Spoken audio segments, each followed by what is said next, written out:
Donc, je voudrais déjà, commencer par, adresser, vraiment mes remerciements, les plus émus, les plus chaleureux, à Robin Renucci d'avoir accepté, cette rencontre, autour de l'éducation par l'art. Donc, Robin Renucci, comédien, metteur en scène, directeur, des Tréteaux de France. Heu, Cher Robin, vous avez accepté, cet, entretien en commençant par une préparation avec Jean-Gabriel Carasso, également lui aussi, comédien, metteur en scène, directeur, de l'Oiseau rare. Donc, vous aurez l'occasion de développer ce que vous faites, l'un et l'autre. Vous avez accepté de commencer cette rencontre avec, la préparation d'une vidéo qui est le fruit, d'un entretien entre vous 2. Et à l'issue, de ce temps de préparation, avec la vidéo, nous aurons l'occasion, de pouvoir échanger avec vous au sujet justement de l'éducation par l'art. Alors, le théâtre, bien sûr, c'est une aventure, collective et cette rencontre ce soir, n'aurait pas pu avoir lieu non plus sans l'aide de vos collaborateurs. Donc je voudrais remercier aussi Carole Thiès, Sophie Rabory, Margot Thomasson, Sylvain Méalet. Et puis, nous avons la chance aussi d'accueillir ce soir plusieurs de vos comédiens. Et donc, nous allons pouvoir comprendre par cette vidéo et par l'entretien qui suit quel est le rôle justement que vous défendez au niveau de l'éducation artistique. Merci beaucoup. Est-ce que vous voulez dire quelques mots, Robin, avant qu'on lance la vidéo? Bonjour à toutes et à tous. Je veux surtout vous remercier d'avoir organisé ce moment de partage. Je suis très heureux de voir que beaucoup de gens sont avec nous. Je me réjouis que nous puissions ensuite nous parler et conjuguer nos efforts, travailler chacun les uns et les autres à l'objectif de l'autre pour cette rencontre entre les élèves, et les enfants, l'art, les adultes, sans doute dans un champ à la fois de pratique et aussi de réflexion sur la citoyenneté. Donc, je me réjouis d'être avec vous et de vous parler tout à l'heure et d'échanger surtout. Merci beaucoup.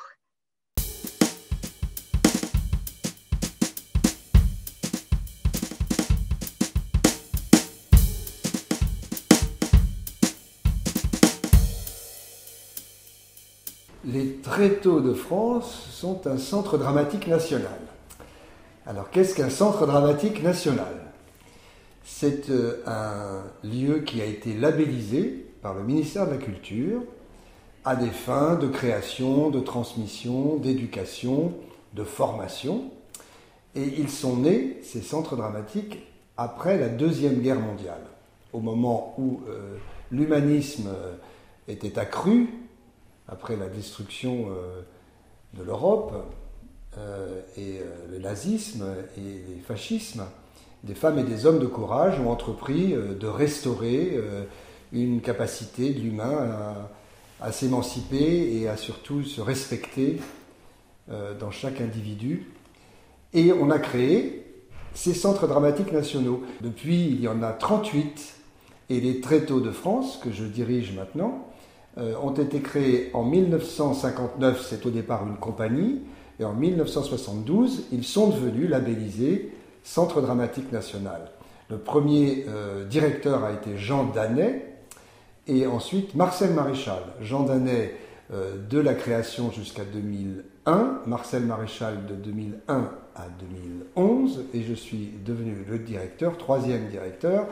Voilà pour les Tréteaux de France. Voilà pour les centres dramatiques. Ils ont une mission, c'est donc une mission de création. Nous créons des œuvres. La spécificité des Tréteaux, c'est d'aller à la rencontre du public, c'est-à-dire que c'est un centre dramatique itinérant. Les autres sont reliés à un territoire, disons ancrés dans un territoire, et dans des financements également qui viennent de collectivités territoriales, tout autant que de l'État. Pour ce qui est des Tréteaux de France, ça n'est qu'une subvention de l'État, puisque nous couvrons l'entièreté des régions françaises et bien entendu ultramarines. Le projet des Tréteaux de France aujourd'hui, outre la mission de création, qui est donc de construire des œuvres théâtrales et d'aller à la rencontre des publics partout en France pour les diffuser, c'est un projet de transmission, de formation et d'éducation populaire. C'est-à-dire que je renforce toujours depuis quelques décennies, parce que je suis originaire de ce champ de l'éducation populaire, et que j'ai rencontré des enseignants qui avaient totalement transformé ma vie, tant dans la petite école, à la maternelle, qu'en primaire, qu'en secondaire. Donc j'ai voulu toujours renforcer cette conjonction entre l'éducation nationale et le ministère de la Culture. Et à cet endroit, les Tréteaux de France ont une implication conséquente dans la transmission, la formation. Donc les Tréteaux de France multiplient ces actions dans tous ces domaines.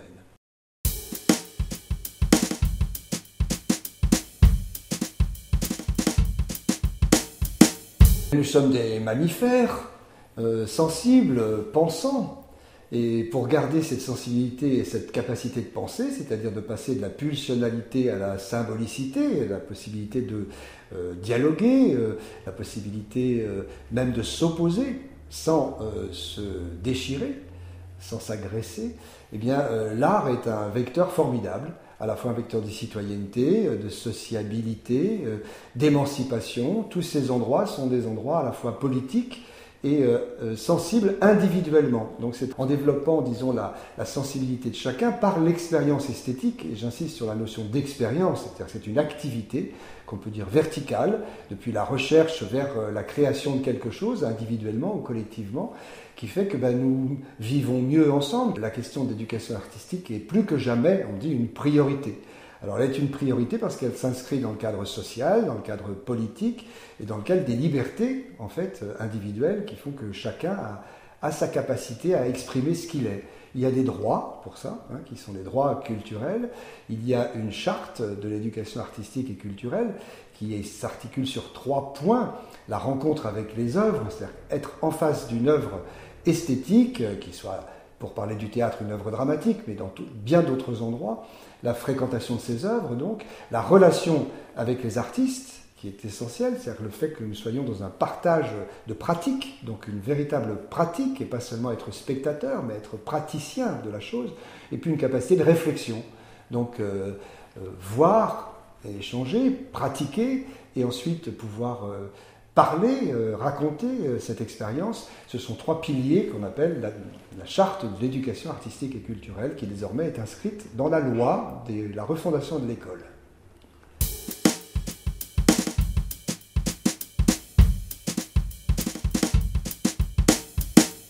Les petits citoyens et citoyennes sont très souvent, dans un premier temps, des élèves, et cette élévation, elle peut se prolonger tout au long de la vie. C'est pourquoi je nommerais volontiers l'éducation populaire et l'éducation permanente comme une élévation tout au long de la vie.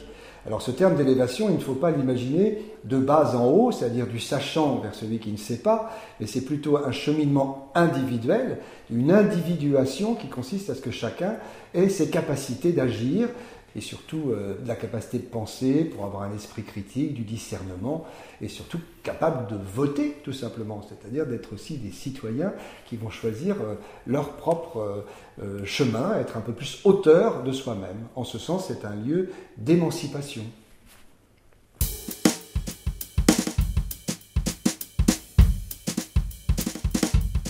Nous sommes pulsionnels, naturellement.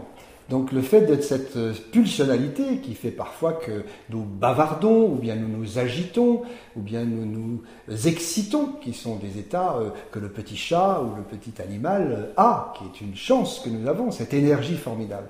Elle peut être canalisée, et nous pouvons passer du bavardage à la parole, nous pouvons passer de la gesticulation au geste, de l'excitation à la concentration, autant de valeurs qui sont des valeurs d'une forme de construction de cette pulsionalité, cette sublimation. Freud appelle ça la sublimation, c'est-à-dire une énergie libidinale qui devient une capacité à imaginer, inventer, nommer, parler tout simplement, utiliser ce champ symbolique du langage qui induit que l'autre construit quelque chose au moment où l'un émet. Ce récepteur devient aussi un destinateur de quelque chose. Bien sûr qu'il est destinataire, mais il construit en même temps.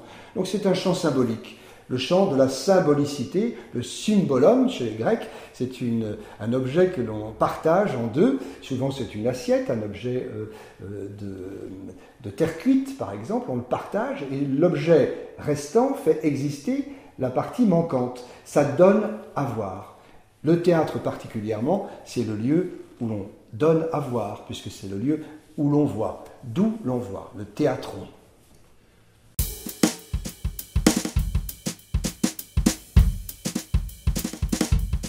Ce lieu d'où l'on voit, c'est le lieu qui nécessite le partage, qui nécessite l'échange, puisque celui qui voit achève celui qui donne à voir. Donc c'est un lieu particulièrement symbolique. C'est un lieu où l'on partage quelque chose, où il y a un aller-retour, où le destinataire est un destinateur. Il fait silence, par exemple, face à l'autorité de l'auteur ou de l'acteur, qu'on appelle parfois charisme. On dit que quelque chose impose quelque chose à l'autre. Mais au fond, ce n'est pas un rapport de pouvoir, c'est un rapport de partage, où le spectateur décide de faire silence. Dans le cadre de l'éducation, tout autant que dans le cadre scénique, ce lieu d'où l'on voit, c'est d'où l'on voit le monde, les représentations du monde, qui sont souvent des représentations symboliques, les conflits, par exemple, des hommes. Et la catharsis dont les Grecs nous ont appris l'efficience, c'est que ça consiste à jouer le monde de telle sorte que dans la vraie vie, le réel, eh bien nous ne nous déchirions pas. Donc le théâtre apprend au fond le dialogue, d'ailleurs on appelle souvent dialogue ce qui se passe sur la scène, et le dialogue avec le public, c'est-à-dire un aller-retour d'un partage de l'intelligence, de la pensée, de la connaissance. Donc c'est un outil formidable à la fois d'imagination, et l'homme a besoin d'imaginaire, de récit, là où l'on raconte le monde, et le lieu où l'on repère ce monde, où l'on reçoit ce monde comme étant une transformation de soi.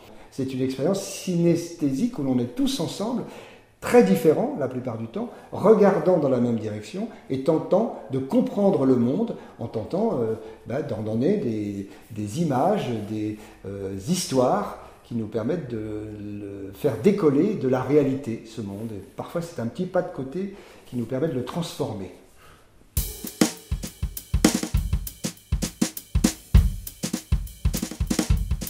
Si le lieu du théâtre, c'est le lieu d'où l'on voit, et c'est pour ça qu'on parle en premier de celui qui voit, il y a bien quelqu'un qui donne à voir. Ce qui n'est pas le lieu où l'on se montre, ce qui est un petit peu différent. C'est-à-dire que le théâtre n'est pas un endroit où l'on se distingue dans son individu, dans une mise en effervescence de son ego, mais c'est une permanente appréciation de ce qui est donné à voir, ce qui est partagé depuis le récit que l'on émet à celui qui le reçoit. Donc cet aller-retour est très essentiel. Un acteur, c'est sans doute, une actrice bien entendu, c'est sans doute un passeur qui a besoin justement d'être, Jean Vilar disait, un serviteur. Et Charles Dullin citait le théâtre comme une trinité, au fond. C'est-à-dire que c'est une fabrique artisanale qui met en contact profond un auteur et un public. Et au milieu de tout cela, il y a quelqu'un, il y a les humains, il y a notre appareil phonatoire, il y a notre appareil psychique, imaginaire, individuel, l'individu de chaque artiste, qui va transmettre cela, qui est comme un passeur, mais avant tout un serviteur. C'est pourquoi je fais partie des metteurs en scène ou des gens qui se situent plutôt comme serviteurs que comme artistes, car le théâtre pour moi n'existe que parce que le public est là.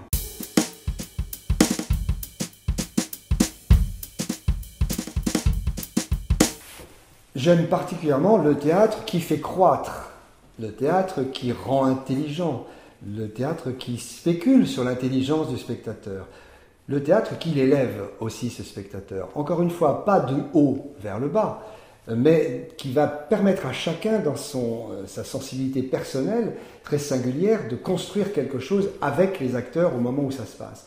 Et pour cela, nous avons besoin des auteurs.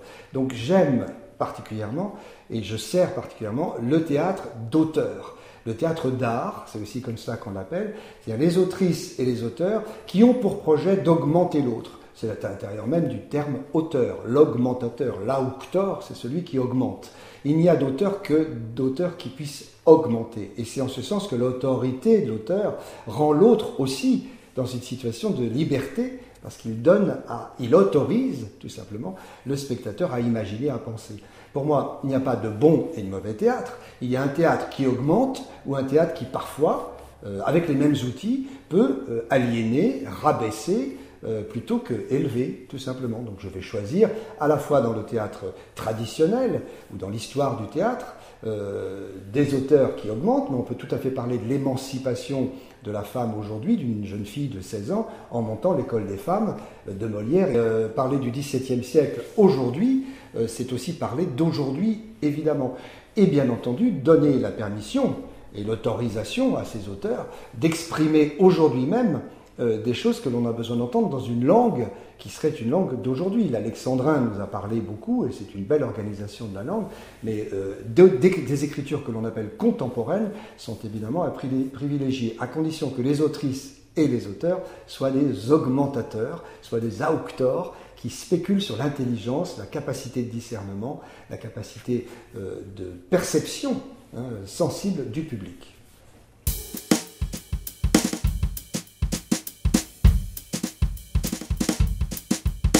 Ce travail de création, qui consiste à mettre en valeur le travail d'auteur et à permettre que des autrices, des auteurs rencontrent le public, il s'accompagne toujours, dans ce chemin de la diffusion de l'œuvre vers ces publics, d'un travail de médiation.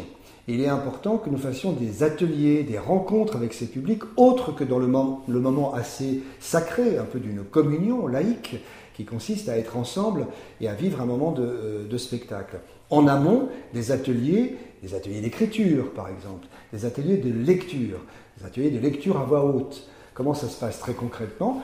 Par exemple, nous avons un grand sac, qui est souvent très beau comme objet, dans lequel nous mettons beaucoup de livres contemporains de toute époque, et on se lève chacun dans un grand cercle, vient mettre sa main dans le sac, vient retirer un livre en laissant bien agir un peu mystiquement, et laisser venir la parole d'une autrice ou d'un auteur, et puis on écoute tout simplement ce qui est lu.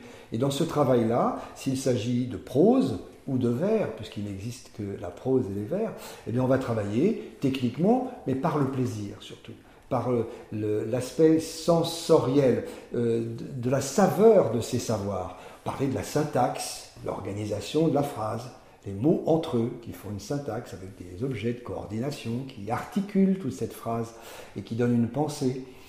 Parler de la phonétique, c'est-à-dire la qualité vibratoire d'une consonne ou d'une voyelle. Parfois c'est de la poésie qui nous amène à cela, mais dans la prose il y a bien entendu la phonétique. Parler de la métrique. La métrique, c'est l'organisation du nombre, c'est-à-dire dans un vers français qui est de 12 syllabes par exemple, si c'est un alexandrin, mais aussi de 8,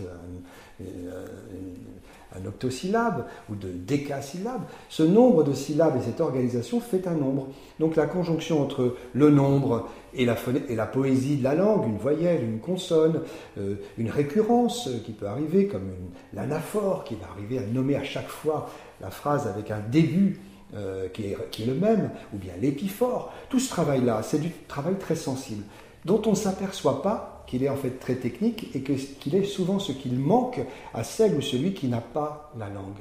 Donc quand on ne l'a pas tout à fait, cette langue, aller la puiser chez l'auteur et savoir en repérer la saveur, qui est bien sûr un savoir final, mais qui est avant tout une saveur, un repère d'audition, de mastication, au fond, de dire un mot qui est dit, c'est une grande histoire, c'est un peu une spéléologie dans l'histoire de la langue, comment est venu ce mot, dans son étymologie, dans ses origines, grecque, latine, indo-européenne ou autre.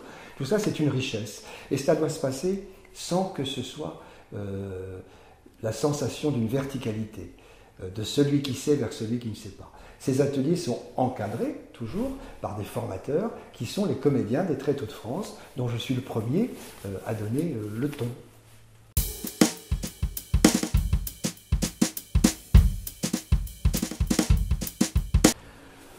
On peut transmettre à quelqu'un en considérant que l'autre ne sait pas, par exemple, et que l'on sait quelque chose. Mais on peut aussi transmettre à quelqu'une ou quelqu'un quelque chose en essayant de percevoir ce que l'autre est en train de tisser, de construire au moment où la chose se passe entre nous. La relation n'est pas verticale, du sachant vers celui qui ne sait pas, mais au contraire une égalité de mise entre celui qui transmet et celui qui reçoit. Chez nous, nous employons un terme qui me semble assez juste pour les comédiennes et comédiens qui font ce travail de transmission. Nous les appelons les rémouleurs. Alors les rémouleurs, c'est comme le nom l'indique l'histoire d'un métier, celui qui donne à aiguiser à l'autre son outil. C'est-à-dire qu'il n'apporte pas l'outil, il apporte la meule qui permet à chacun de venir aiguiser son propre outil. Et son propre outil, c'est sa sensibilité, sa façon de recevoir, sa façon d'exercer son corps, sa voix, sa pensée, en l'aiguisant, en ayant du tranchant, en lui permettant à cet autre d'avoir davantage de capacité d'agir. Donc il ne s'agit pas d'apporter un savoir, de même qu'on n'apporte pas la culture, mais on vient au contraire permettre à l'autre de venir aiguiser son propre outil, qui est sa connaissance, son corps, sa voix, c'est-à-dire augmenter ses capacités d'agir, à elle ou à celui à laquelle on s'adresse.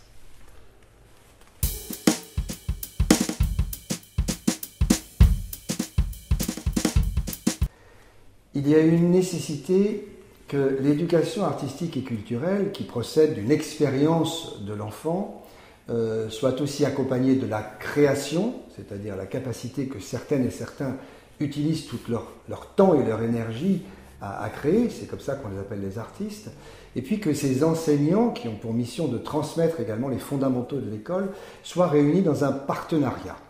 C'est-à-dire qu'il ne peut pas se passer dans notre esprit une entrée de l'artiste dans l'école sans le véritable assentiment du projet d'établissement et de l'enseignant lui-même avec lequel il y a eu cette relation de partenariat. C'est un chemin d'éducation qui consiste à ce que l'expérience sensible de l'enfant soit menée avec ce travail. Et je dirais qu'en amont, il faut une formation croisée des enseignants et des artistes. Et la relation se passe très bien lorsqu'il y a cet échange et que l'enseignant ne se retire pas lui-même de ce moment d'atelier, par exemple, pour laisser la place à l'artiste, et que l'artiste transmette ses secrets, ses conseils, ses savoir-faire. Non, il s'agit bien ensemble d'un travail d'éducation qui se fait avec l'enfant, avec l'élève, et ce travail très conjoint dans la formation initiale, si possible en amont, et au moment du partage et du travail avec l'élève, de la présence conjointe de l'enseignant et de l'artiste.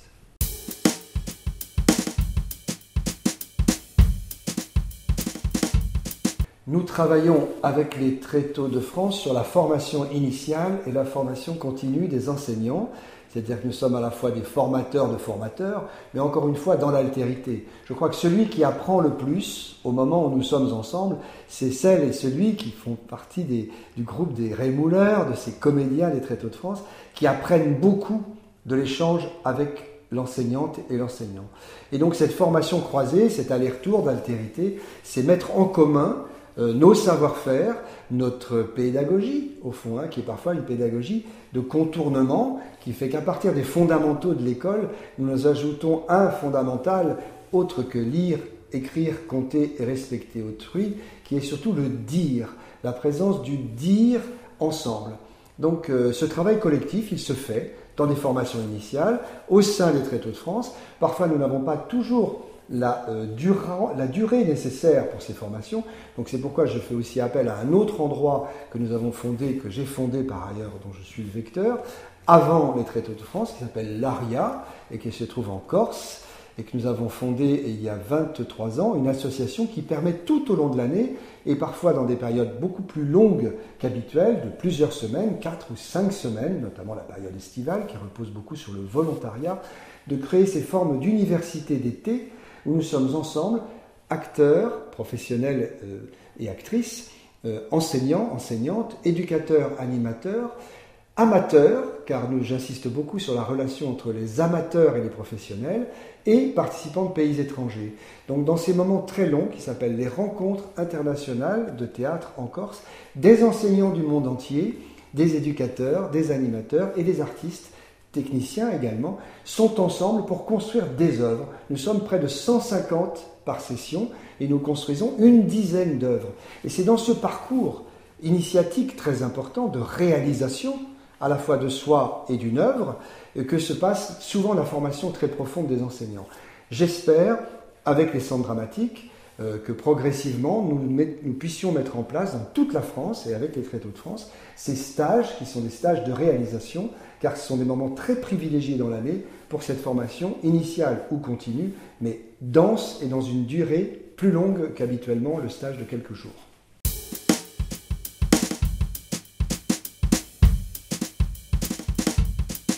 L'homme s'est défini par rapport à ses progrès techniques. Depuis l'âge de pierre, puis du passage de l'écriture dans des plaquettes ou des tablettes même d'argile, c'est comme ça que ça s'appelait déjà, des tablettes, puis le passage sur l'écriture sur le parchemin, puis sur le papier ensuite, puis ensuite sur des tablettes numériques, ces petites lucarnes qui nous sont bien utiles, ne remplacent pas la pratique réelle de l'homme qui parle à l'homme. Femme qui parle à l'homme et l'homme au sens de l'humain parlant à l'autre. Donc cela est irremplaçable. Et je pense que l'homme étant un animal sociable, nous avons besoin de la présence, et notamment dans le cadre du théâtre. Les outils informatiques, et notamment celui que nous utilisons pour nous parler en ce moment, sont fantastiques, extraordinaires de liberté et sans doute de créativité, mais ne remplacent en aucun cas cette nécessité que nous avons d'être ensemble. La crise que nous traversons du Covid, qui nous attaque à l'endroit cardinal de la relation physique, puisque nous ne pouvons pas nous réunir, et qui plus est nous réunir nombreux, dans un même lieu par exemple, dans ce théâtron, ce théâtre dont on parlait, en passant, les Grecs avaient trouvé la solution, puisque nous étions assis sur des gradins la plupart du temps, et que nous pouvions, en cas d'épidémie, nous éloigner les uns des autres, et en plein air. Donc sans doute il faudra revoir les lieux dans lesquels nous nous retrouvons, mais cette présence physique est fondamentale. La nécessité de la présence, car il s'agit de pratique, et surtout d'imaginaire collectif au moment où les choses se passent, être collectivement ensemble, est le fondement même du théâtre et de la relation sociale dont nous avons besoin. Donc je crois que le théâtre a un grand avenir devant lui, et qu'il faut continuer bien entendu à nous réunir comme nous le faisons à distance et aussi nombreux, d'une manière extrêmement efficace, sans oublier que la présence physique est notre avenir. Nous en sommes privés en ce moment, on voit à quel point ça nous fait souffrir et combien il faudra que nous nous retrouvions, et la chance sera de nous retrouver par ce lieu d'où l'on voit et où l'on travaille, où l'on donne à voir, je ne dis pas le lieu où l'on montre, mais où on partage le théâtre.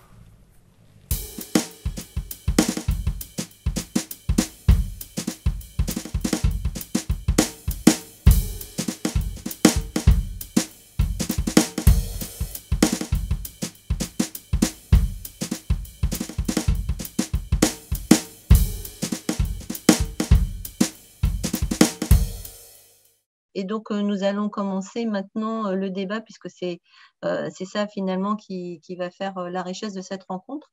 Alors, j'ai demandé à deux collègues de bien vouloir entamer ce débat. Valérie Servissol du lycée Molière à Villanueva, à côté de Madrid, et puis Maria Martino du lycée Victor Hugo à Florence. Elles vont commencer donc par entamer cette discussion, et ensuite vous aurez tout loisir de poser vos questions directement, soit en demandant le micro, et soit sinon en écrivant directement dans la zone de chat. Donc voilà, Valérie, si tu veux bien commencer, merci. Avec plaisir. Tout d'abord, je voudrais remercier vraiment Robin Renucci du cadeau qu'il nous fait. À la fois, merci pour votre présence, mais aussi pour votre message. Et évidemment, il touche au cœur tous les acteurs de l'éducation autour de la table. Par les temps que nous vivons, l'éducation populaire revêt une importance toute particulière, et très sincèrement, on ne peut qu'être ému de l'énergie que vous y avez consacrée et que vous continuez d'y consacrer. Alors, moi, je voudrais centrer ma question sur la langue. Son utilisation comme outil de captation d'un public, le nôtre est un public de jeunes ou un public jeune. Et je voudrais savoir de quelle manière, à l'heure du rap, à l'heure du slam, à l'heure de Snapchat, vous arrivez à intéresser les jeunes avec des pièces de langue plus classiques. Et l'autre partie de ma question porterait en regard de ce que je viens de vous proposer, est-ce que vous voyez naître des créations dont la langue évolue, se modernise, au point d'intégrer des néologismes, des expressions contemporaines, ou qui montrent à voir l'évolution du sens et de la valeur de certains mots? Alors, je salue à nouveau chacune et chacun et merci pour cette première question.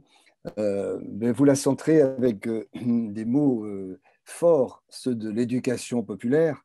Nous parlons ensemble d'éducation artistique et culturelle et surtout d'éducation par l'art, par la pratique et surtout dans le champ scolaire, périscolaire. Nous sommes tous des attentionnés du soin en ce qui concerne la jeunesse, mais vous ouvrez également sur un endroit qui nous met en relation avec le monde extérieur, c'est-à-dire la langue qu'on nous parle, la langue que chacune, chacun entend, notamment dans son enfance et plus tard comme citoyen, voire comme consommateur. C'est très souvent une langue de l'injonction, c'est une langue de l'impératif, avec beaucoup de EZ qui disent qu'il faut acheter, jouer, se laisser faire, céder à son désir, désirer, cela avec des EZ partout.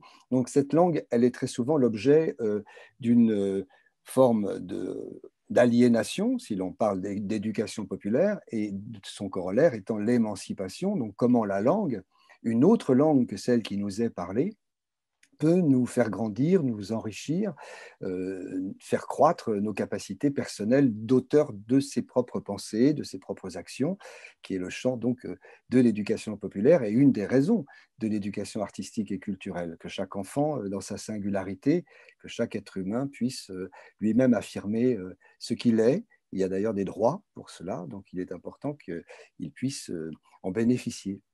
Donc, en effet, parler une langue qui serait peut-être la langue de la poésie, celle des auteurs qui nous augmente, dans le terme d'étymologie du mot auteur, qui nous augmente. Donc, une langue qui n'est pas dans le sens habituel, commun du sujet, du verbe, du complément, dit très souvent rapidement, un peu comme les mots qui sont écrits en bas des publicités où l'on vous dit que l'assurance à tant de pourcents vous amène à cela. C'est-à-dire qu'une langue qui soit plus dense, une langue inconnue, poétique, je dirais.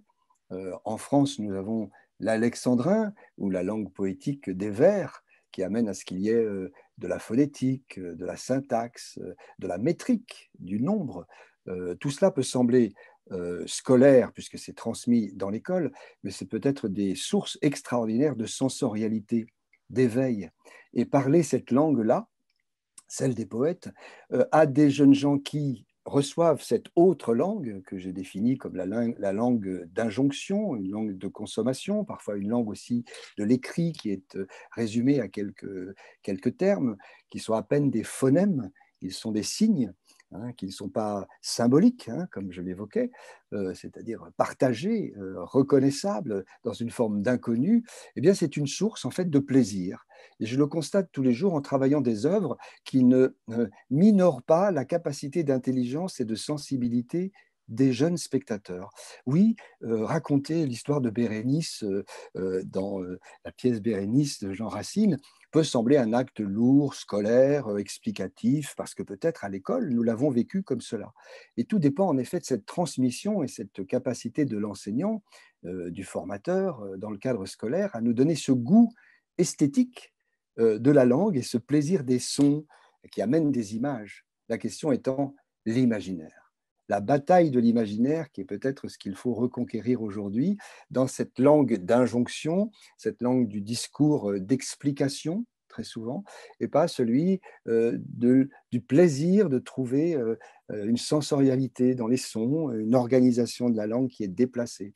Peut-être avons-nous trop appris dans notre enfance que mettre corbeau sur un arbre perché, ça pouvait ne pas créer d'image, tout simplement, parce que si l'on n'entend pas que percher sur un arbre, c'est une inversion de la langue, eh bien, l'enfant peut faire une image qui n'est pas complète. Et donc, c'est ce plaisir, voilà, de la langue, c'est un outil. Et vous parliez du rap, du slam. Très souvent, les jeunes gens avec lesquels nous travaillons, nous pouvons travailler les vers en slam et en rap, les amènent à une autre perception.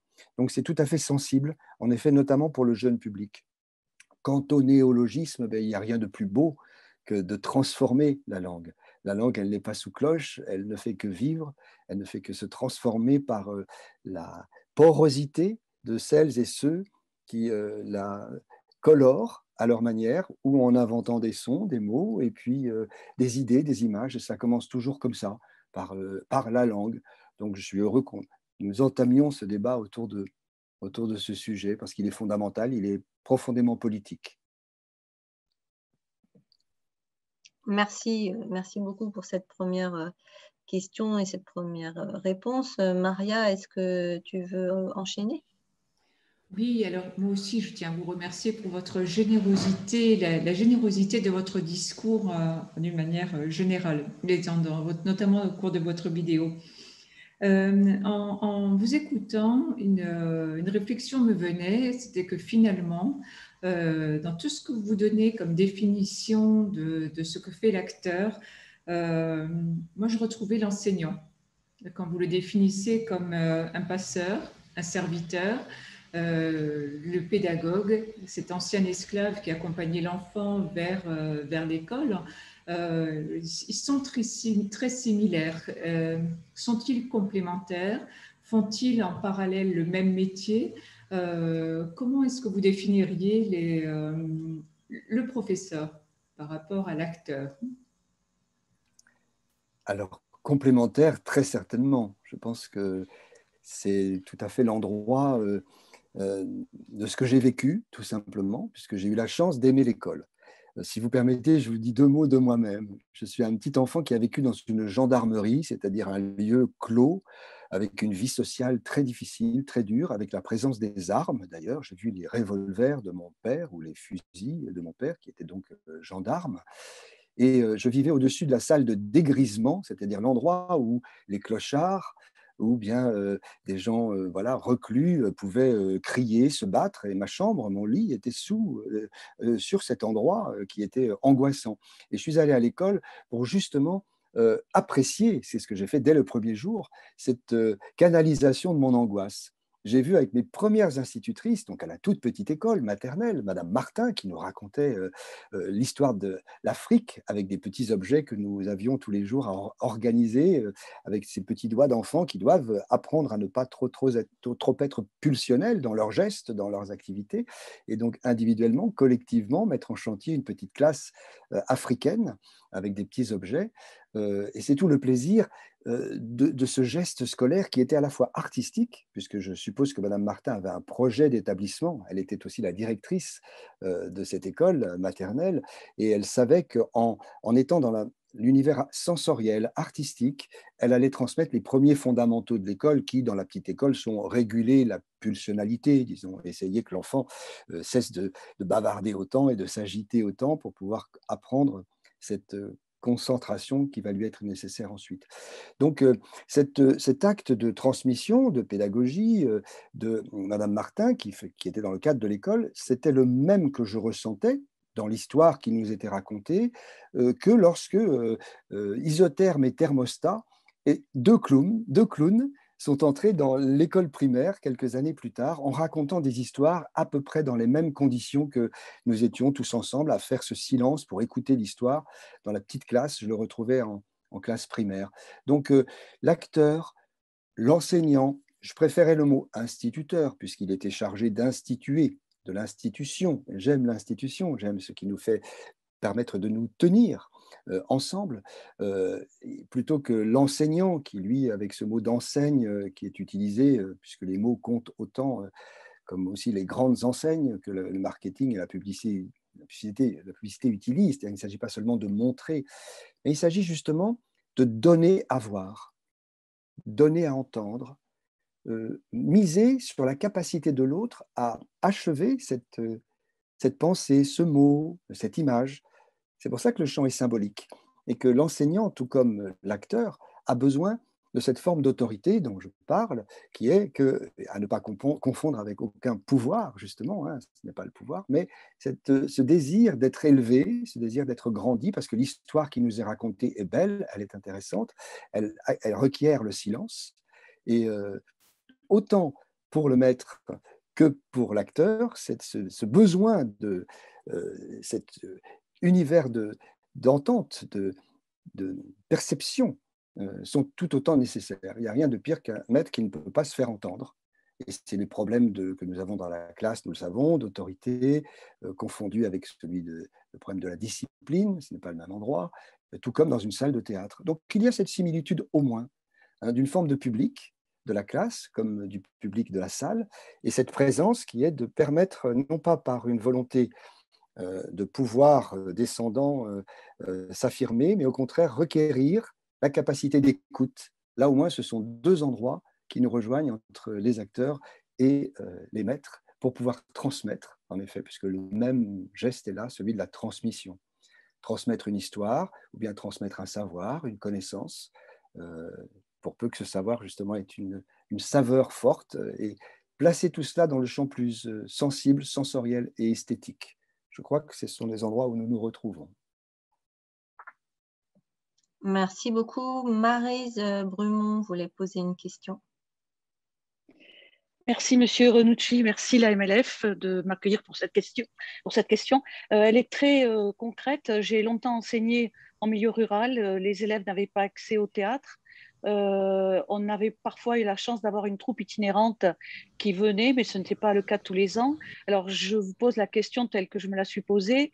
Peut-on, doit-on amener les élèves à une représentation qui serait enregistrée, à défaut d'avoir l'accès à un véritable théâtre où on a des comédiens en chair et en voix?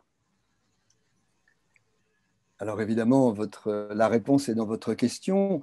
Je crois que rien n'est plus important que le partage physique, la présence en effet et l'échange d'une voix qui parcourt quelques mètres à la seconde, hein, 300 mètres à la seconde pour toucher une oreille, et que ces mots donnent à voir, que ces mots soient des pensées, encore une fois cet imaginaire qui se met en chantier, et surtout cette sensibilité qui est notre propre humanité depuis ces millions d'années que nous sommes les petites cellules qui nous construisent, et c'est au moins 3000 ans de l'écriture et de la parole. Donc il me semble que c'est très très important que nous puissions rester en contact physique, d'autant plus aujourd'hui. Votre question est liée aux questions de la matérialité et ce mot assez terrible qui envahit nos vies, ce distanciel, qui nous est très utile aujourd'hui. C'est tout à fait exceptionnel, la technique de faire ce que vous faites, même si c'est complexe ce soir, c'est juste magnifique. Je suis ému de savoir que nous pouvons être nombreux. Mais dans une classe, tous les jours, lorsqu'il faut transmettre, parce que je crains que l'éducation nous amène doucement vers cet endroit technique progressivement, et que la perte du physique, avec ce mot de distanciel, prenne le dessus sur la transmission. L'homme qui parle à l'homme, bien sûr quand je dis l'homme c'est l'humanité, la femme et l'homme qui se parlent, aux enfants, à tous, nécessite la présence physique. Et je crois que quand nous serons au bout d'une forme de dégoût peut-être qui viendra de ces outils techniques, d'avoir trop envahi nos vies, nous retrouverons, nous allons le savoir en France dans quelques jours, puisque dans quelques jours, demain d'ailleurs, les théâtres vont ouvrir en France, comme dans d'autres pays, je l'espère, partout. Rien ne remplace cette présence. Donc la question de la ruralité que vous posez, elle est essentielle. Elle raconte, disons, la décentralisation depuis les lieux qui sont centralisés très souvent dans les métropoles, des lieux de culture ou de théâtre, et qui créent parfois une disparité, une inégalité sur les territoires. En France, nous avons ce qui s'est appelé la décentralisation, justement, pour que tous les lieux de France puissent être irrigués. Ça n'est pas encore le cas. C'est pourquoi le centre dramatique que je dirige a cette mission d'aller à la rencontre, là où ils sont, de ces enfants ou de ces adultes, de ces spectateurs potentiels qui ne le savent pas encore, qu'ils vont être spectateurs, pour permettre cet échange et cette rencontre là où ils habitent. Et bien entendu, je prône l'idée que chaque compagnie, nous allons parler sans doute un peu plus de théâtre que d'autres choses, mais qu'on entende bien, quand je parle de théâtre, je parle des arts en général, et que la musique, la danse, bien entendu, tous ces petits pas de côté qui font que le corps, la voix, l'organisation de la phrase, comme on l'a dit tout à l'heure, crée de l'inconnu, c'est une source formidable pour l'enfant. Et l'élément dont je voulais vous parler aussi, au-delà de l'école, j'ai vu rentrer des comédiens dans ma maison, une fois que mon père a été gendarme et qu'il a perdu, disons, un peu de sa situation dans le cadre professionnel, ma maman faisait des costumes et des comédiens sont entrés dans ma maison quand j'avais 14 ans, et aussi leur entrée dans ma maison, avec leur parfum, leur voix, ce qu'ils étaient, m'ont amené tout de suite à voir du théâtre. Donc, il y a plusieurs entrées, je crois. D'une part, citoyenne, permettre à chacun de véritablement faire cette capacité d'imagination qu'il a, il a son petit tremplin d'envol. Voilà, parce qu'il est, parce que c'est un être singulier. Chaque enfant est une richesse extraordinaire pour le monde. S'il rencontre l'art, je pense qu'il sera en situation je dirais, de capacité supplémentée pour être lui-même. Et il faut que les compagnies qui sont très proches soient soutenues. Même dans la ruralité, il y a des gens qui font du théâtre. Le théâtre amateur est essentiel, peut permettre à une petite classe de recevoir des adultes ou des jeunes amateurs de théâtre qui sont capables de lier le partenariat avec l'enseignant et les artistes, encore une fois dans toutes les disciplines. Le théâtre, on va en parler un peu plus, c'est un outil formidable. Mais je crois qu'il n'y a pas de pratique plus emblématique d'une conduite que je dirais démocratique, c'est-à-dire permettre de faire société ensemble, que les pratiques artistiques. Elles sont le vecteur d'une expérience qui est très spécifique, c'est l'expérience esthétique, qui est vouée au développement de cette singularité de chacun. Voilà, chaque enfant est une source formidable dans sa dimension personnelle, dans sa dimension sociale. Donc permettre cette authentique expérience esthétique à tout moment de la vie, par tous les moyens. Dans le cadre du théâtre amateur qui peut venir dans une classe rurale, professionnelle, moi il s'appelait donc Isotherme et Thermostat, vous voyez comme je m'en souviens, c'était des clowns, c'était tout à fait formidable. Je n'ai eu qu'une envie, c'est que quelques jours plus tard, avec mon cousin Bernard, nous allions dans un champ et nous appelions tous les gens du village avec une chaise en paille pour venir retrouver le même spectacle que nous réinventions quand nous avions 9 ans. Donc la lampe était allumée, comme dit Tagore, ce n'était pas ce remplissage d'un vase, mais bien une petite mèche du désir. Et c'est créer ce désir chez chaque enfant qui compte. Et la ruralité, en effet, parfois est un tout petit peu oubliée en ce qui concerne les équipements culturels. Mais je sais qu'il y a toujours, peut-être plus encore que dans les villes, des humains qui savent raconter, entrer dans le champ symbolique du conte, du langage. Et là, c'est à l'école, en effet, de permettre cette porosité avec des adultes sensibles. Merci, monsieur. Merci. Julie Itcha voulait poser une question. Julie, si tu veux prendre le micro. Merci Dominique. Bonjour Monsieur Renucci. D'abord, je suis très honorée. Je trépignais d'impatience en attendant la date du 18 mai. Donc, Madame Collado le sait. Donc, voilà, c'était noté à mon agenda dès qu'elle m'a donné la date. Donc, merci pour votre disponibilité et votre générosité. Finalement, j'allais poser une question qui a été plutôt abordée, c'est-à-dire que vous avez évoqué un souvenir de théâtre dans l'enfance. Moi-même, je me souviens que le théâtre a été déjà présent dès la maternelle. Alors moi, je travaille sur Paris, contrairement aux collègues, à beaucoup de collègues qui sont à l'étranger. Le théâtre était déjà présent en maternelle pour moi, et il ne l'est plus pour mes enfants. Et du coup, je fais le constat, mais vous l'avez évoqué par effectivement l'accès à la culture de manière générale, qui n'est pas égal sur les territoires. Donc, vous avez déjà évoqué cela, mais je tenais à dire qu'effectivement, on constatait que malheureusement, cet accès, quand il ne se fait pas par l'école, il est très difficile aussi de pouvoir y accéder par ailleurs.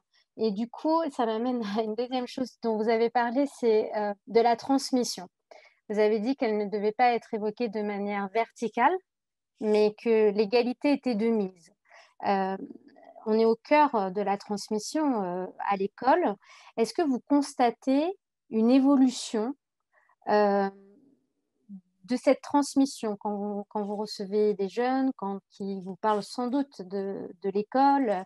Est-ce que vous voyez cette évolution, qu'elle n'est plus dans la verticalité, mais bien dans l'égalité, ou c'est encore difficile? Merci. Je ne sais pas si c'est la connexion de Robin qui est mauvaise. Est-ce que Jean-Gabriel, en attendant, veut prendre la parole en ouvrant le micro? Si je mets mon micro, c'est mieux? C'est mieux. Merci. Non, je ne vais pas répondre à la place de Robin.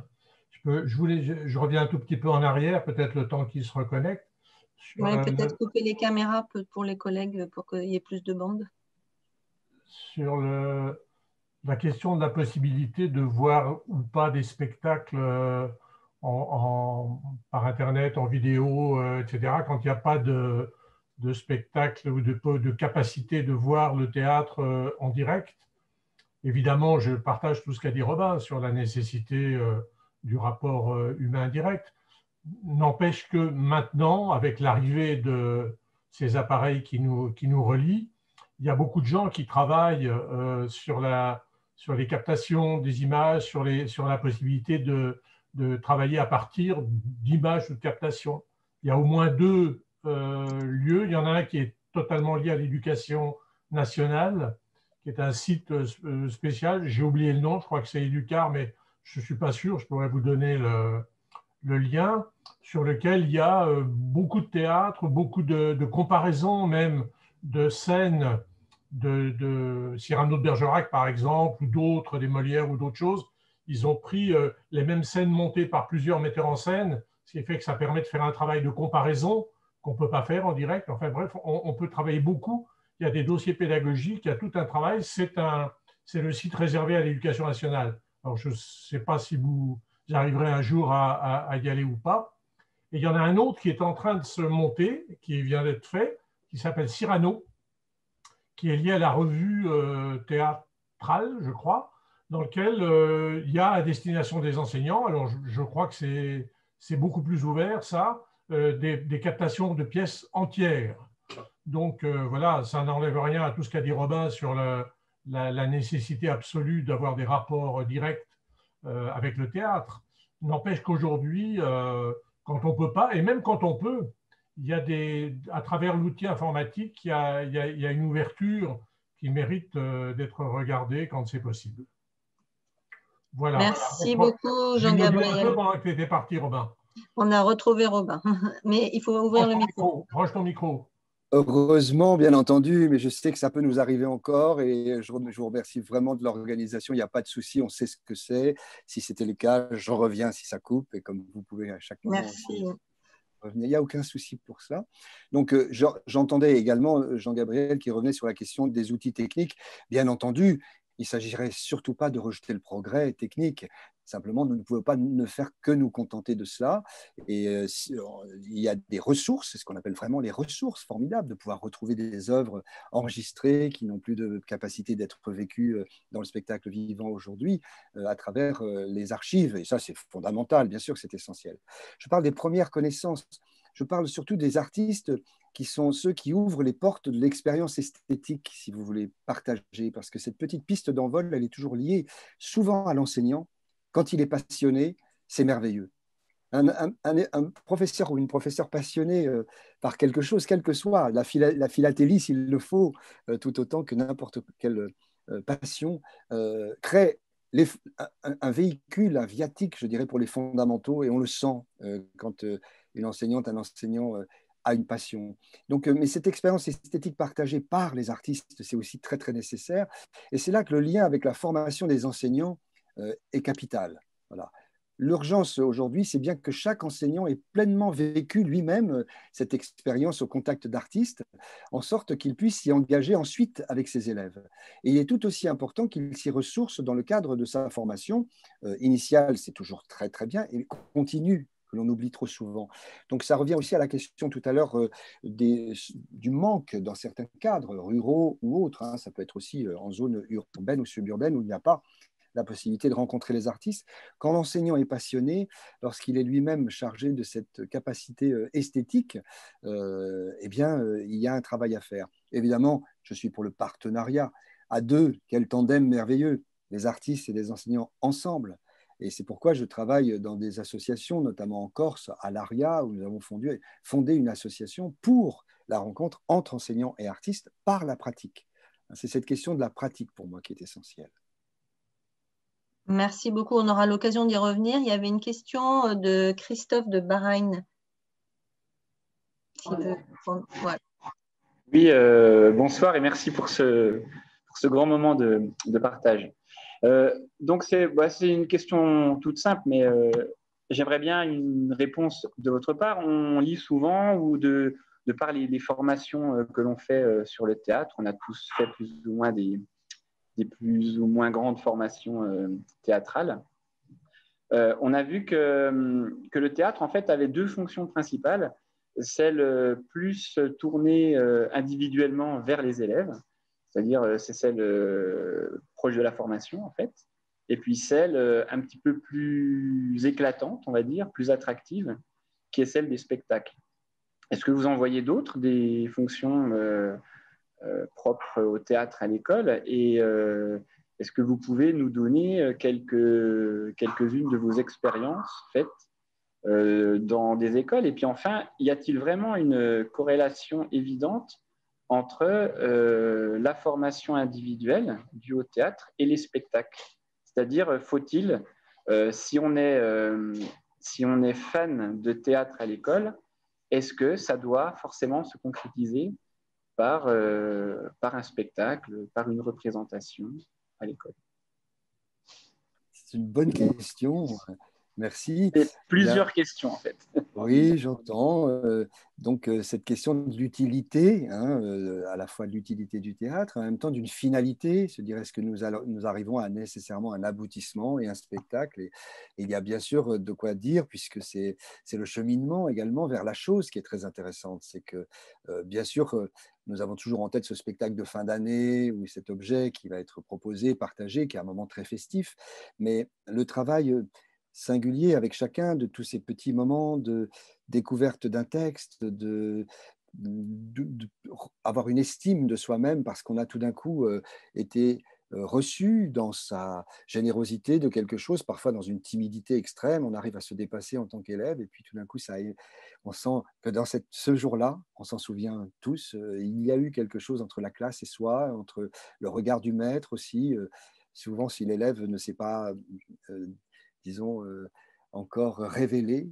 En tout cas, aujourd'hui, en particulier, le théâtre et la danse doivent retrouver au plus vite leur place dans les écoles parce que les capacités pédagogiques n'ont jamais été aussi nécessaires. Ça, je le crois vraiment. Quand l'art fait corps avec le travail d'éducation, il y a vraiment cette nécessité de pouvoir faire appel aux artistes, on l'a dit, aux auteurs aussi, aux autrices qui sont de plus en plus présents, mais pas assez, je crois. Souvent, un auteur, c'est quelqu'un qui est mort. Et donc, cette présence de l'auteur et de donner à chaque enfant le goût également de cette capacité d'écriture, de l'imaginaire et de pouvoir inventer lui-même ses histoires. Donc, tout cela, il y a une nécessité pour que ceux-là interviennent, celles-ci et ceux-là interviennent dans les écoles primaires, les collèges, les lycées, et participent de leur savoir-faire à cette construction qui est collective. J'appelle ce champ symbolique, c'est-à-dire c'est le champ du partage qui aiguise les sensibilités et qui suscite le désir d'être élevé, parce qu'il faut désirer cette élévation. Or, l'enfant, parfois, il n'a pas compris que c'était cette autorité qui le faisait grandir. C'est tout le contraire d'un confinement mental, si je puis dire, quand on est sur ses outils, tout seul, sur son objet. Et le théâtre, c'est une occasion exceptionnelle dans la petite enfance, au collège comme au lycée, de développer l'altruisme. Je crois que c'est très important. Donc, il n'y a pas que se distinguer, si vous voulez, par un spectacle, un rôle que l'on va jouer à la fin de l'année, mais cet altruisme dans le sens de partage de l'engagement, hein, qui font de lui déjà un petit citoyen qui est responsable parce qu'il a, dans les champs disciplinaires, il y a un statut spécifique, il y a celui de celui qui a besoin d'écouter l'autre. C'est souvent une question d'écoute, alors que l'on imagine que c'est une question de monstration, de faire et de montrer quelque chose, d'où le spectacle, la nécessité du spectacle. Mais le théatron, comme vous vous souvenez, le théatron, c'est le lieu d'où l'on voit et pas le lieu où l'on se montre. Et ça, c'est très intéressant de se dire que c'est l'endroit d'où l'on voit pour celui qui regarde et l'endroit où l'on donne à voir pour celui qui est en train de proposer quelque chose. Et dans l'enseignement du théâtre, il y a une nécessité qui est liée à cette matière voilà, de l'échange. La pratique, elle repose sur la prise en compte de toutes ces valeurs qui sont un peu citoyennes, je dirais, c'est-à-dire l'écoute. Et le fait que lorsqu'on parle, on sait qu'on est en situation d'autorité, puisque le silence s'installe et que l'on est en droit d'augmenter l'autre Et ce sont des valeurs très très fortes qui sont citoyennes et qui sont bafouées très souvent. Le sentiment de ne pas être entendu quand on parle pour ceux qui ne peuvent pas prendre la parole, celle ou celui qui ne peut pas prendre la parole, et puis que les mots que l'on lui dit sont des mots qui lui passent au-dessus, comme on dit, parce qu'ils ne sont pas faits pour être achevés, être reçus. Donc cette attention, elle est très importante. C'est un apprentissage de la citoyenneté et du vivre ensemble. Une phrase me revenait à l'esprit à l'instant, elle m'a traversé la tête. Oui, elle est de Montaigne, vous la connaissez tous, hein. La parole est de moitié à celui qui la prend et à celui qui l'écoute. Dès lors qu'il y a parole, eh bien, il y a partage de quelque chose. Et la langue, encore une fois, de la publicité, du monde extérieur, c'est souvent un flux de signes, de signaux qui sont des émetteurs vers des récepteurs et qui ne demandent pas ce petit travail d'ouverture. Donc c'est cela que provoque le théâtre dans l'année. Ce sont des valeurs très importantes. Et je dirais que l'éducation nationale, elle éprouve parfois des difficultés pour éveiller à la conscience citoyenne, c'est-à-dire le principe de se dire qu'il y a une nécessité d'éveiller à cette conscience citoyenne et développer le goût d'apprendre, par exemple, d'expérimenter. Ça fait Gabriel en parlera mieux que moi, des décennies qu'il y a des tas de pédagogies, de contournements. Je parlais de Madame Martin tout à l'heure, avec ses petites cases africaines. Il y a des tas d'expérimentations formidables. Et ce n'est peut-être pas encore assez permis, je dirais, dans le cadre de l'éducation nationale. Et puis, il y a cet individualisme que le théâtre combat, parce qu'on ne peut pas être tout seul quand on fait du théâtre. La compétition également, qu'on retrouve parfois dans le spectacle, vous voyez, de fin d'année. La valorisation des meilleurs qui sont promus par le système scolaire, c'est un principe aussi, hein, malgré des initiatives que j'évoquais, qui ont fait leurs preuves, hein, les pédagogies, Freinet et autres Montessori, ou la place. Alors, ce n'est pas la question de l'enfant au centre, je ne veux pas rentrer sur cette question du pédagogisme, si vous voulez, mais tout l'intérêt porté à cette sensibilité dans le travail. Et ce travail en équipe, je dirais, qui est indispensable, parce qu'il permet la collégialité, le débat, sont autant de moyens d'enrichissement réciproque. Donc, altruisme, vous voyez, citoyenneté, engagement, on les retrouve tout au long de sa vie. L'école ne peut pas être dissociée de ce parcours général d'un humain. Ce sont ces mêmes valeurs qu'on retrouve dans l'éducation, à la citoyenneté pour les élèves, aux prises avec les tentations qui sont individualistes, auxquelles ils sont confrontés dans leur famille, dans leur vie de tous les jours, dans leur lieu d'habitat, hein, l'architecture, les communautarismes dont ils sont parfois assaillis. Hein. Donc il y a des réformes qui sont là pour faire évoluer les conditions de travail des enseignants et d'accueil de ces élèves qui se heurtent parfois à certaines résistances. Nous le savons. Il peut y avoir une volonté d'un ministre, parfois. Il peut y avoir des volontés contradictoires dans les cadres intermédiaires, hein, des inspecteurs. Donc il y a vraiment des défis, là, tous ensemble, dans le partenariat dans lequel nous sommes, entre artistes et enseignants. On voit bien que nous sommes sur le même endroit d'un certain soin. C'est pour ça que j'ai relié à la fois la pédagogie et le monde de l'école avec la question de la citoyenneté et de l'art. C'est un peu la Grèce helléniste dont nous parlons. Hein. Voilà, c'est un travail qui favoriserait l'entraide dans une société où elle n'est pas de mise, cette entraide entre les élèves. Et je crois que c'est possible. L'élève qui est à considérer en devenir, en recherche, et surtout chaque élève doit pouvoir progresser à son rythme. Et dans tous ces travaux sensibles, apprendre un texte, dire un travail poétique, construire un mouvement, une situation dans l'espace, eh bien c'est un plaisir qui est partagé entre tous ces différents élèves et les enseignants et si possible les artistes dans la classe. Merci beaucoup Robin. Justement, j'aimerais, si on pouvait approfondir aussi cette question de la formation des enseignants, de la rencontre des élèves avec les artistes. On a la chance aussi ce soir d'avoir parmi nous quelques-uns de vos comédiens. Est-ce que vous pourriez nous expliquer quelle est justement votre action auprès des enseignants dans cette formation? Merci. Alors, je ne sais plus si dans la petite vidéo, vous allez m'arrêter si jamais parce que je détesterais me répéter, mais je vous ai parlé des rémouleurs, n'est-ce pas, dans la vidéo? Tout le monde en a entendu le sens. Vous voyez, cette histoire on n'apporte pas le savoir, on n'apporte pas la culture, mais on est là pour aiguiser les capacités d'agir, en fait, hein, le tranchant, aiguiser. Alors, ces comédiens qui, sans doute, peuvent prendre, j'espère qu'ils vont prendre la parole, ils sont à cette école tous les jours avec les Tréteaux de France, c'est-à-dire qu'un acteur, il joue le soir ou il joue dans la journée, d'ailleurs.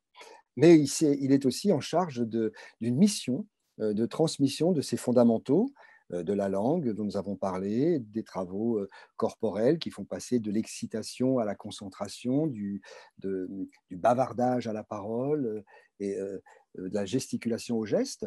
Donc, ils sont des ressources pour moi tout à fait formidables. J'aimerais, s'ils le veulent, ils peuvent prendre la parole. Ils ont affaire tous les jours à des classes et nous avons la chance d'avoir cette occasion qui nous est donnée de confiance entre des collèges, des établissements, des principaux membres de l'éducation nationale pour nous ouvrir ces portes, voilà, d'une manière de service public. Et ils font ça tous les jours. Elles et ils font ça tous les jours. Je ne sais pas si certaines ou certains veulent prendre la parole parmi les comédiens et comédiennes. Bon, ben, oui, bonjour, vous m'entendez? Oui. C'est Thomas Fitterer. Voilà, je ne mets pas la vidéo parce que je n'ai pas une très bonne connexion. Donc, je prends la parole parce que justement, on sort avec Nadine et Tariq, je crois que Tariq est ici aussi, on sort du collège Marc Chagall à Gagny, en Normandie, où on a présenté des extraits de la pièce Britannicus, donc une forme qu'on présente dans les collèges. Donc voilà, vous avez évoqué pas mal de choses. D'ailleurs, quelqu'un posait la question, on peut avoir des ateliers de théâtre. Ben là, on a fait une présentation plus discuter avec les élèves à la suite de cette représentation dans le cadre scolaire. Donc, on est vraiment on est dans le thème et on fait ça assez... ça bug, vous m'entendez pas bien? Ça va Thomas. Ah ben, il ne me voit pas. Si je te dis pas, tu me vois. Oui, ça va. Ok. Du coup, oui, là, on a fait rencontre et on est en plus avec des vers de Racine pour des troisièmes. Donc, vous voyez, assez ambitieux et ça s'est très bien passé. Il y a toujours des surprises des élèves. Là, je vous le dis en direct, enfin, on en sort tout juste. C'était très intéressant d'avoir une élève qui nous a dit la différence entre on a parlé du cinéma et du théâtre. Et elle dit, ici, ce que vous avez fait, c'est plus réel. Elle a utilisé ce mot-là, voilà, je reprends le mot de l'élève, c'est plus réel. Et on était assez étonnés et touchés, mais effectivement, elle dit, il n'y a pas d'écran, vous êtes là vraiment. Vous êtes là vraiment, donc pour nous, il y a quelque chose de plus réel. Et j'ai trouvé ça très intéressant et on cherche à ce que les élèves se rendent compte de la chose. Donc, il faut qu'ils expérimentent ça, qu'ils voient, et puis qu'on puisse en parler avec eux aussi après. Voilà. Après, la question là était posée aussi par rapport, je crois, Dominique, tu relançais sur ce qu'on va enseigner aux enseignants eux-mêmes, ce qu'on va échanger avec les enseignants eux-mêmes. Moi, je n'ai pas fait beaucoup, j'ai fait une fois, mais on essaye de plonger les enseignants, de remettre aussi les enseignants à la place des élèves, parce que c'est vrai qu'on n'a plus l'occasion, une fois qu'on enseigne, de redevenir soi-même élève. Donc, on va faire finalement les mêmes exercices avec les enseignants qui vont pouvoir les faire de l'intérieur, les vivre, les exercices. Et ça, c'est essentiel, en fait, se re-questionner en refaisant le parcours. Ce qu'on fait aussi nous-mêmes à l'intérieur des tréteaux. Grâce à Robin, on a eu des formateurs de formateurs très différents, très divers et variés. Et on a pu être remis à cette place d'élève qui nous fait nous poser les questions aussi d'un autre point de vue. Voilà, je pense que c'est essentiel. Merci beaucoup. Je crois que Maria avait une question. Oui, j'avais une question en fait qui rebondit un petit peu sur ce que vous évoquiez par rapport à ces valeurs que porte aussi le théâtre quand on emmène les enfants, ces valeurs de partage, quelque part qui contribuent à l'éducation citoyenne. Et je me faisais cette réflexion, c'est que on fait porter à l'école, aux acteurs, cette mission d'éduquer l'enfant, alors que le premier intervenant dans l'éducation, ce sont les parents. Et je trouve trop rare ces initiatives qu'on peut connaître ponctuellement en France, dans certaines villes ou sur certains territoires, qui sont de proposer à des classes de se rendre au théâtre en journée, en matinée, et d'offrir ensuite la même représentation aux parents le soir, qui peuvent y retourner avec leurs enfants. Et pour l'avoir vécu, je trouve que c'est un moment formidable de partage parent-enfant, parce que l'enfant va raconter le bonheur qu'il a eu à assister à un spectacle vivant. Et les parents vont le vivre avec eux. Et cette valeur de partage, ces valeurs citoyennes qui ont été transmises, quelque part, elles ont un écho, ensuite une continuité à la maison. Et je trouve ça d'une importance extrême. Et dans notre rôle, notre position de chef d'établissement, je crois qu'il ne faut pas qu'on oublie, lorsqu'on va travailler un partenariat avec une compagnie théâtrale, avec une association qui va intervenir autour du théâtre, c'est d'ouvrir la porte aux parents et leur permettre d'assister avec leur enfant aussi à ce spectacle. Ouais. Je ne sais pas si vous développez ce genre d'action, voilà, ou si c'est pris en considération. Oui, bien sûr, autant que nous le pouvons. Hein, c'est tout à fait, souvent en allant au spectacle dans le cadre de l'enseignement disciplinaire, dans un projet d'éducation artistique, que ces élèves font l'expérience du vrai partage, c'est celui de la communauté, en fait, d'acteurs et de spectateurs assemblés. Et quand il y a la famille, quand il y a les parents, ce sont deux expériences complètement différentes. D'une part, dans le même lieu, dans le même temps, on est lié par un imaginaire commun. On peut partager avec ses parents quelque chose dont on va parler. Et au lieu de conduire à un état consensuel ou fusionnel, ça laisse chacun sa liberté de voir, d'avoir pu commenter. Et il réclame le fait d'avoir vu quelque chose que les parents n'ont pas vu. C'est très sûr dans les spectacles de jeunes publics qui sont loin d'être des petits spectacles seulement, on va dire, réducteurs parfois dans les histoires. Hein. Et j'aime la marionnette, par exemple. C'est pourquoi je ne dis pas du tout que la marionnette pourrait être dans des formes qui seraient réductrices. Aujourd'hui, il y a des capacités inouïes. J'ai vu des spectacles, nous avons fait au Tréteau de France des spectacles avec casque. Moi, je ne suis pas un fanatique de la technique, mais l'immersion sonore, par exemple, avec des casques pour chaque enfant, qui entend lui quelque chose, qui pourtant est la même chose entendue par tous, mais sa perception, l'aiguisement de sa propre singularité. C'est extraordinaire d'entendre les enfants ensuite commenter ce qu'ils ont entendu, ce qu'ils ont reçu à l'oreille. Donc ça, c'est autant de choses, vous voyez, quand je parlais d'esthétique, du sensoriel, du très sensible, quand c'est raconté ensuite aux parents et que le parent lui-même peut confronter cette perception, c'est formidable, c'est un être ensemble qui se définit fondamentalement par le théâtre et qui permet au spectateur de trouver sa propre autonomie, en fait, hein, dans l'espace dont il a besoin pour développer son propre imaginaire.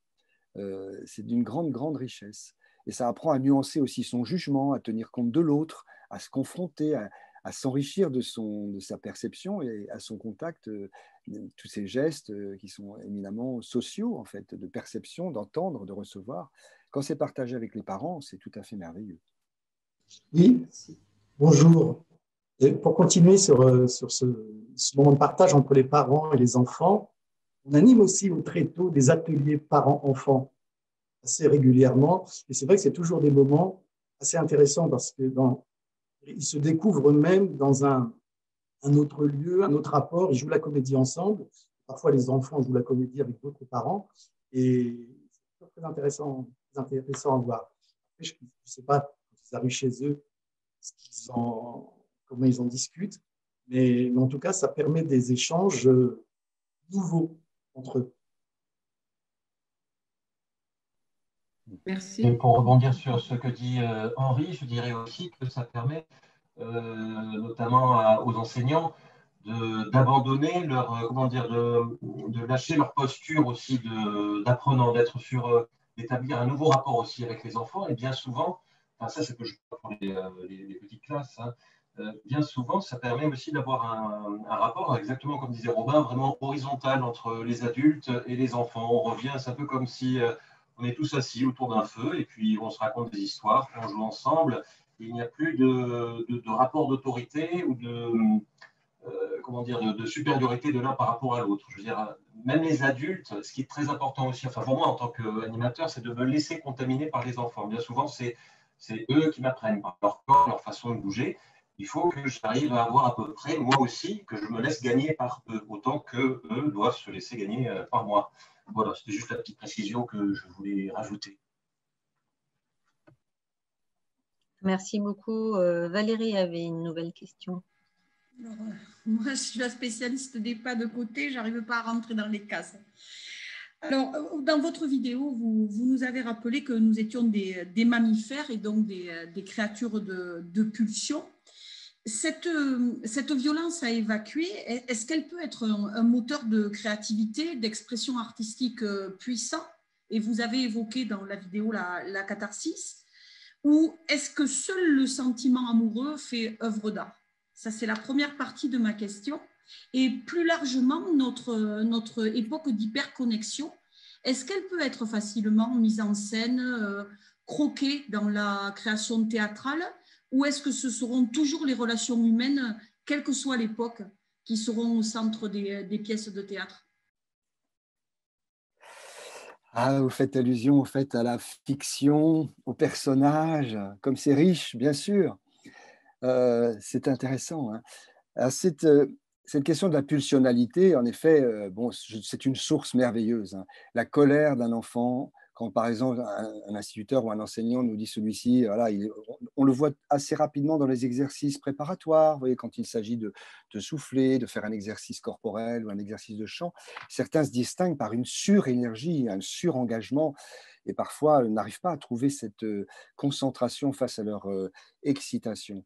Et puis en fait, avec le personnage, cet étrange viatique qui intervient et qui est le propre du théâtre et qui fait qu'on va trouver en soi cette canalisation. Alors, travailler un personnage calme ou un personnage violent ou un amoureux, en effet, on sait combien la période de la jeunesse, de l'adolescence surtout, rend complexe les questions de personnages et de situations d'amour, en tout cas d'affection, de liens qui transmettent cela, les fameux Roméo et Juliette et autres.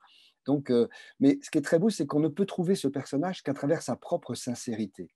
Et il y a la nécessité à ce moment-là d'être en adéquation avec sa pulsionalité ou avec son désir de calme et d'amour. Et très souvent, il y a des merveilles qui se produisent. C'est-à-dire, le plus nerveux peut être celui qui a le plus de charme dans une relation amoureuse et réciproquement, voire qu'un timide se met à avoir une agressivité merveilleuse. Il n'y a jamais de jugement. Mais c'est toujours, ce n'est qu'en étant lui-même qu'il pourra faire croire au personnage cet autre qu'il incarne. Donc là, sur le plateau, l'élève apprend à jouer non pas contre ni à côté, si vous voulez, de ses partenaires, mais avec eux. Et là, il y a ce travail de recherche de vérité, parce que son jeu dépend de celui de ses camarades et les termes de l'adresse et de l'écoute qui reviennent sans cesse dans les consignes, parce qu'il y a toujours des consignes. On ne laisse jamais un enfant s'enferrer dans quelque chose qui serait de sa pulsionalité ou de son agressivité. On sait que ça doit être à travers le personnage. Et on lui donne la qualité du comédien, hein, qui dépend d'abord de cette faculté de réception de son attention à ce qu'il dit, à ce que l'autre entend, comprend. Et il y a beaucoup d'exercices, notamment dans les moments d'échauffement, hein, ces travaux-là qu'on fait avant d'entrer dans un texte ou dans un jeu propre, hein, parce que le jeu, mon Dieu, il est complexe, l'idée de ce jeu. Hein, mais c'est une richesse, c'est par le personnage que la catharsis se fait. Hein. La pratique du théâtre, c'est un exercice d'écoute réciproque.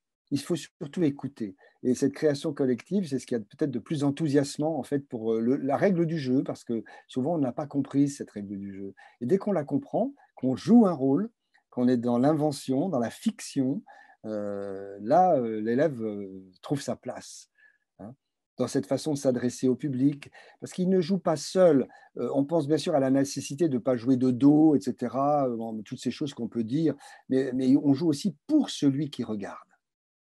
Alors, ça, c'est très important quand il y a ce trio entre ce qu'on est en train de jouer avec l'élève, qui surprend le garçon ou la fille elle-même en train de jouer ce jeu qui s'adresse à l'autre, et puis on sait qu'on est joué par quelqu'un qui est l'autre, le public qui reçoit.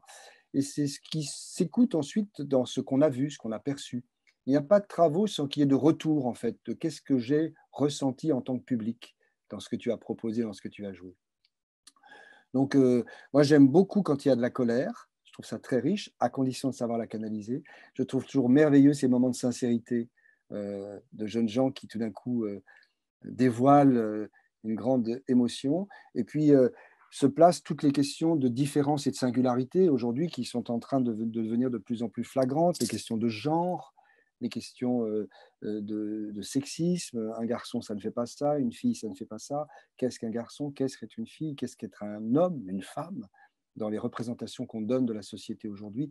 Tout cela, nous avons à nous le coltiner si vous voulez bien ce mot, en tant qu'artiste dans la classe et en tant qu'enseignant, tous les jours. Mais la fiction est un outil formidable et le personnage est un outil formidable pour ça. Alors, il y a plusieurs questions qui reviennent autour, puisque là, on parlait du théâtre, mais qu'en est-il des autres arts, de la danse, du chant? Oui. Et j'ai envie de dire, cher Robin, pourquoi est-ce que la culture est essentielle à nos vies? Alors, j'ai de plus en plus ce petit souci avec ce mot essentiel parce que je me dis que tous ceux pour qui ça ne l'est pas peuvent être stigmatisés. Et à force de dire aux gens c'est essentiel, quelqu'un va vous dire bah, pour moi, je n'ai pas vu, donc je n'ai pas bu à la source de la chose et très vite on peut faire se détourner alors que c'est toujours la question de vouloir faire pour et on peut risquer de faire contre, il faut faire avec toujours. Donc voilà, c'est assez complexe cela, cette utilité de la culture. Ce qui est sûr, c'est qu'il n'y a rien de plus beau que quelqu'un qui peut être lui-même voilà, dans ce qu'il est et de pouvoir l'exprimer. Et puis votre première partie de question, excusez-moi, c'était… C'était sur les autres formes d'art, la Oui, danse, alors, le chant.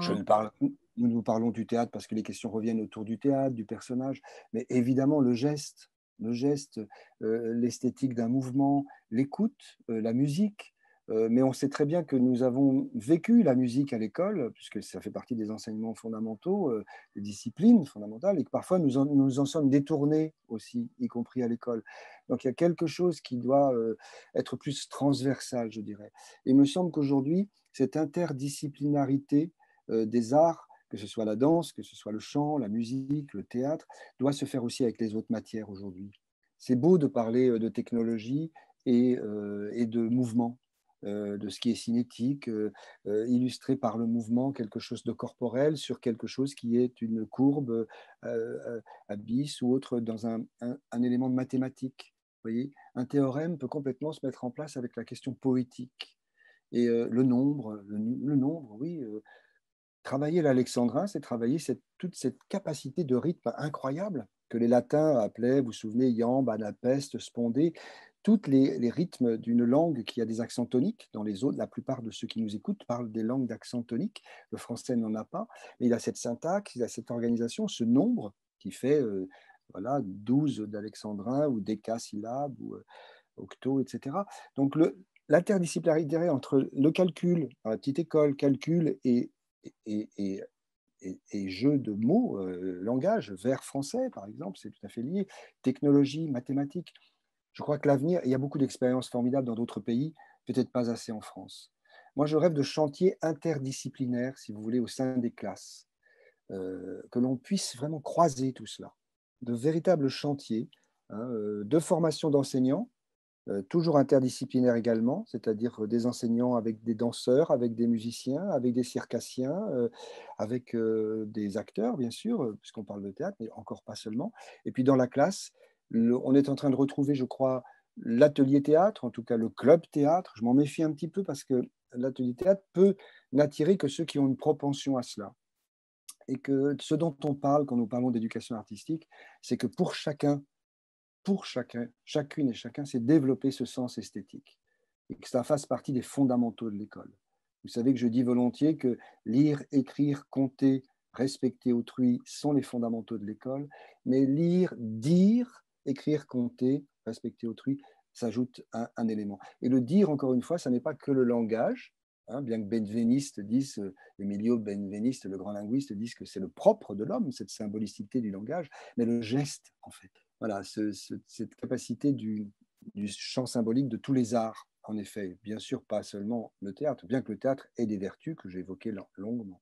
Valérie, une dernière question, puisque là, c'est même plus une question, là, c'est rebondir sur ce que vient de dire Robin Renucci. Nous accueillons dans quelques semaines la philosophe Gabrielle Alperne, qui travaille sur la notion d'hybridation. Et c'est juste pour rappeler à tous nos amis autour de la table et dans la salle que ce que vous venez de décrire comme possibilité d'évolution et oui, d'hybridation, je ne vois pas d'autre mot finalement, de mariage de tous ces arts, sera à nouveau au centre de nos travaux dans quelques semaines. C'était simplement ça que je voulais. Je suis entièrement d'accord. Et puisque vous parlez des philosophes, peut-être parmi les comédiens des Tréteaux de France peuvent l'exprimer, nous faisons aussi des ateliers de philosophie partagés, apprendre à disputer, par exemple, apprendre à ne pas être d'accord avec les mots et tenter de mettre des mots sur son désaccord, qui est là également un objet de citoyenneté, bien évidemment.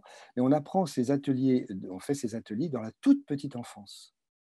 Et ça, c'est extraordinaire également. Avec des tout petits enfants, on fait de la philosophie et des ateliers de disputation et de philosophie.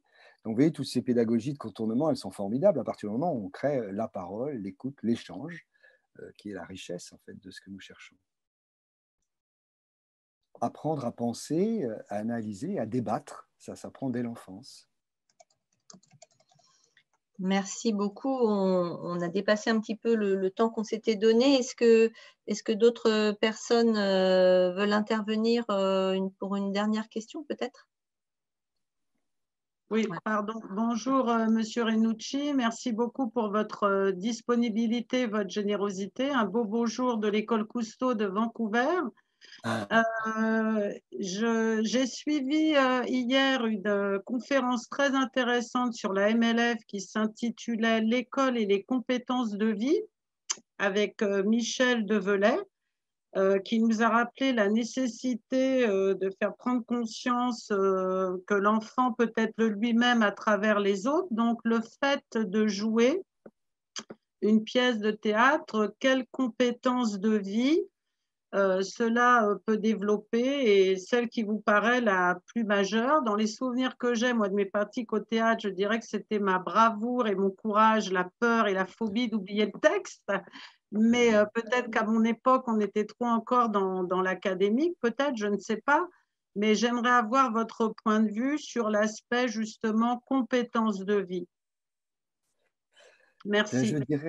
Je dirais que faire du théâtre, c'est s'engager, c'est prendre des risques. C'est ceux que vous évoquez là.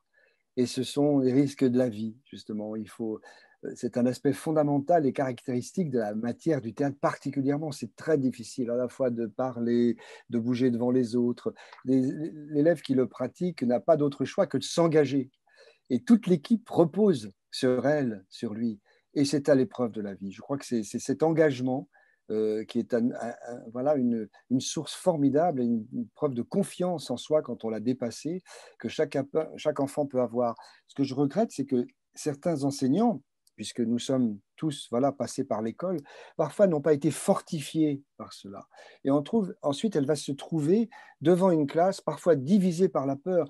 Je n'ai pas de moment plus douloureux, en fait, dans les moments de formation de formateurs que nous avons, que d'être devant une enseignante, un enseignant qui sait qu'elle est divisée par la peur, devant une classe qui lui paraît violente, parce qu'elle a devant elle, devant lui, des jeunes gens d'1,90 m, qui chose du 45, et il ne sait pas comment faire, parce qu'il n'a pas lui-même vécu tous ces endroits de la formation initiale ou continue.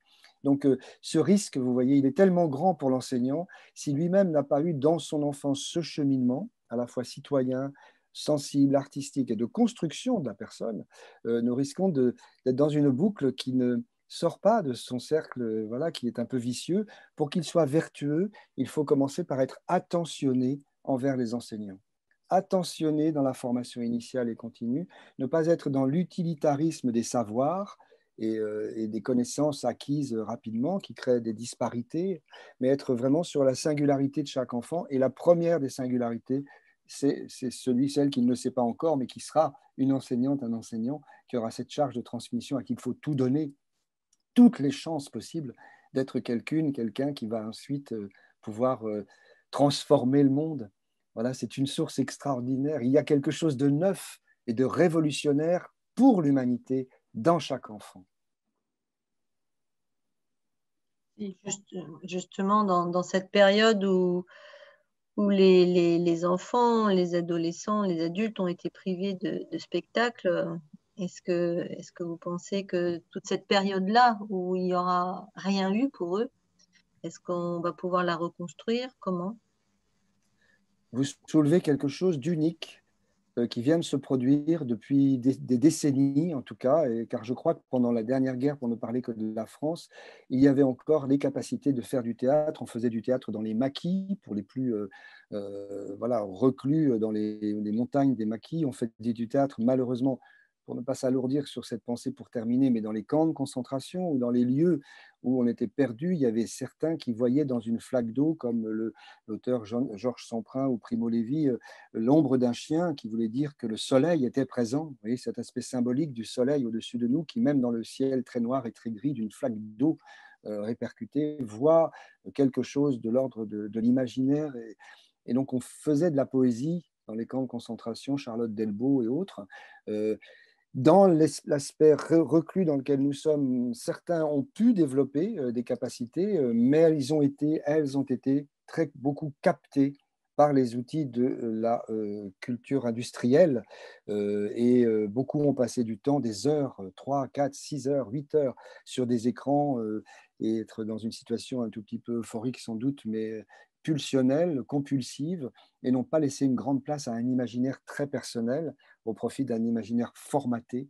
Et ils n'auront pas eu, ce qui peut-être nous rassemble aujourd'hui, cette occasion en première, en seconde, en terminale ou en petite classe, d'avoir vu des comédiens, des comédiennes raconter une histoire dans leur école ou ailleurs, en allant dans un lieu de théâtre. Nous en avons été privés, je parle de la France, peut-être tous ceux qui nous écoutent ne sont pas dans la même situation, mais de ne pas avoir eu ce spectacle en seconde ou en première.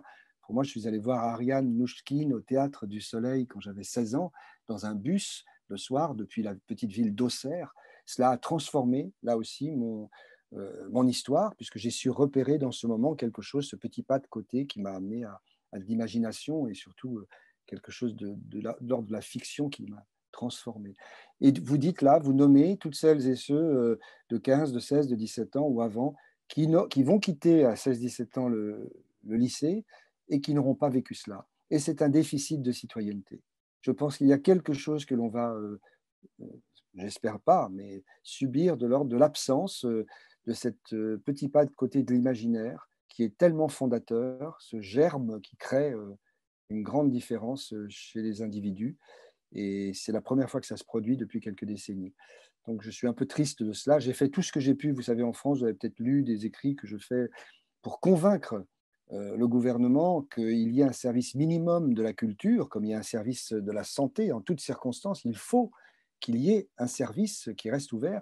Les centres dramatiques, qui sont des lieux de service public, qui sont subventionnés, qui ont été toujours subventionnés pendant cette période de carence, auraient pu accueillir des classes en moment unique, c'est-à-dire dans un cadre qui ne soit pas mélangé.